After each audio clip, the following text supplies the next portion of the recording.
आणि नवीन पिढी वाचतीये. मी असं नाही म्हणणार की नाही वाचत. वाचते आहे, पण त्याच्यावरती जितकं बोललं जायला पाहिजे, म्हणजे जितक्या सहजपणे आपण चित्रपट चालला की त्याच्याविषयी बोलतो, हम्म. तितकं आपण बेस्ट सेलर्स विषयी बोलतो का?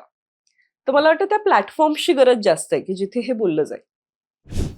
आजकाल आपण बघितलं का खूप डिस्ट्रॅक्शन आहे. सोशल मीडिया आहे, डिजिटल आहे, OTT आहे. ह्याच्यात कुठेतरी नवीन पिढीला तेवढं पुस्तकांचं ते प्रेम येणं सोपं नाहीये. हं. काही प्रमाणावर वाचतात. पण ज्या प्रकारे एक कालखंड एका पिढीकडे फक्त पुस्तकच होती. हो. त्यांच्याकडे तशी दुसरी काही साधनच नव्हती.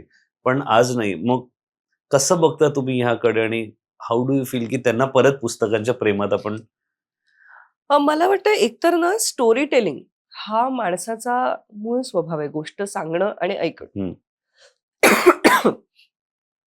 पुस्तक मोठ्या प्रमाणात काय करतं तर गोष्ट सांगतं. गोष्ट आता त्याची माध्यमं थोडीशी मला वाटतं नवीन पिढीसाठी गोष्ट ऐकण्याचं एक माध्यम चित्रपट किंवा OTT हे आहे. झालेलं आहे. पण शेवटी ना तुमची ती जी भूक आहे गोष्ट ऐकण्याची, हं. ती मला वाटतं या OTT म्हणा, चित्रपट म्हणा या माध्यमातून फक्त चाळवली जाते.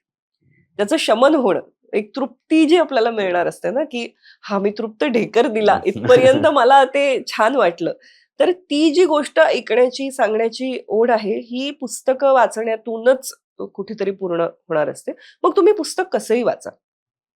म्हणजे अर्थातच ज्यांनी तो अनुभव घेतलेला आहे, की आम्ही पुस्तकाचं पान उलटत पुस्तकं वाचलेली आहेत. त्याच्यात खुणेचं पान पान ठेवलेलं ठेवलं आहे. आहे. कधीतरी करू नये, पण पुस्तकाचं टोक मुडपून ठेवलेलं आहे, की इथपर्यंत माझं वाचून झालंय किंवा हे पान मला परत वाचायचंय. तर ते जे संस्कार झालेले आहेत, मला पुस्तकाचा सुगंध ही नवीन पुस्तक नवीन पुस्तकाचा आणि जुन्या पुस्तकाचा आहे. पुस्तक किंवा पुस्तकात ठेवलेलं ते पिंपळ पान पिंपळ पान. असेल, पुस्तकात ठेवलेलं गुलाबाचं फूल असेल, तर ह्या सगळ्या गोष्टी आहेत या माझ्यासाठी माझ्या रोमॅन्टिसिझमच्या कल्पनेचा भाग आहे. पण नवीन पिढी अशी असेल की जी Kindleवरती वाचेल. तर इथे खूप सोयी आहेत ना तुम्हाला. हं. तुम्हाला सहजपणे आवडलेलं पॅरा हायलाइट करून ठेवता येतो. तुम्हाला बुकमार्क्स याच्याने टाकता येतात. म्हणजे टेक्नॉलॉजिकली तुम्ही बुकमार्क्स टाकू हं. शकता. तुमचे सगळे बुकमार्क्स तुम्हाला एकत्र मिळू शकतात. तुम्हाला आवडलेला भाग तुम्ही कॉपी पेस्ट करून ठेवू तुमच्या शकतो. इथे साठवू शकता. कितीतरी गोष्टी आहेत हं. आणि त्याच्यासाठी पुन्हा तुम्हाला जागा लागत नाही. त्यामुळे मला वाटतं की Kindleवरती पुस्तक वाचणं हाही तितकाच एक छान अनुभव आहे. ऑडिओ बुक्सही आहेत.